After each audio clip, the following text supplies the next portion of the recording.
On top with tori for today, Naija Presido Buhari don tok am say Naija don ready solve all the katakata, the one wey go follow climate change matter come.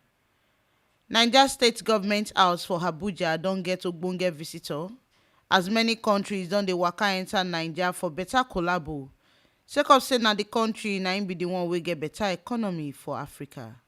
Naija don receive Australia High Commissioner to Naija, dat na Miss Claire Island, Swedish Ambassador Carl Michael and Zimbabwe Ambassador Maxwell Ranga.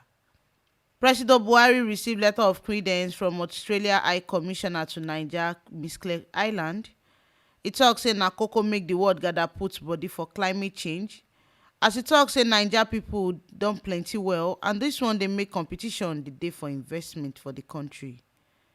E tok say before na 10 or 15 people for one family na im dey get one land, but as number of people don dey boku well for the country, na like 200 people na im dey come dey fight and dey share one land for family. E tok say climate change for Lake Chad don cause economic katakata, as e be say many people don dey and work no dey their hand.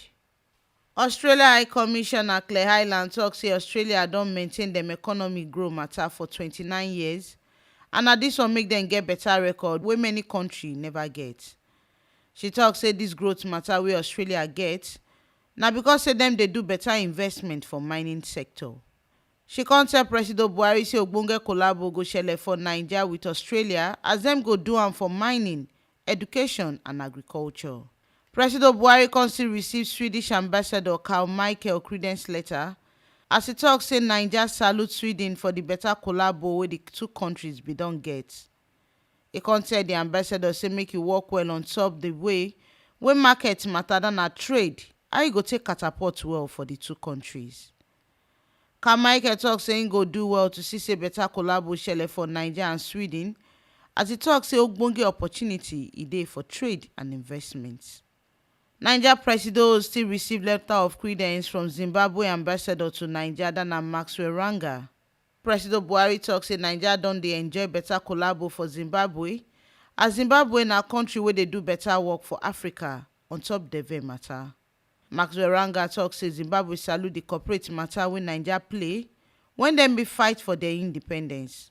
E con tell President Buhari say Zimbabwe Presido Emerson Mnangagwa e don order am say make im work well for Naija to see say better collabo im be shele for Naija and Zimbabwe on top deve, and how dis one go take enter the two countries dem.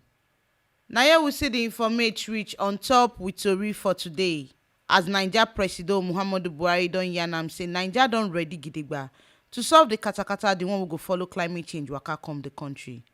Make una come sabi say dis ogbonge and clear informate, so na T Live Media na im dey yarn am dey give una.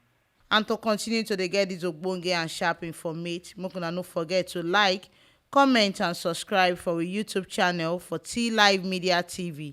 Now fit still follow us waka enter Facebook, Instagram and Twitter for T Live Media, and our website sidon gidigba put for www.tlivemedia.com.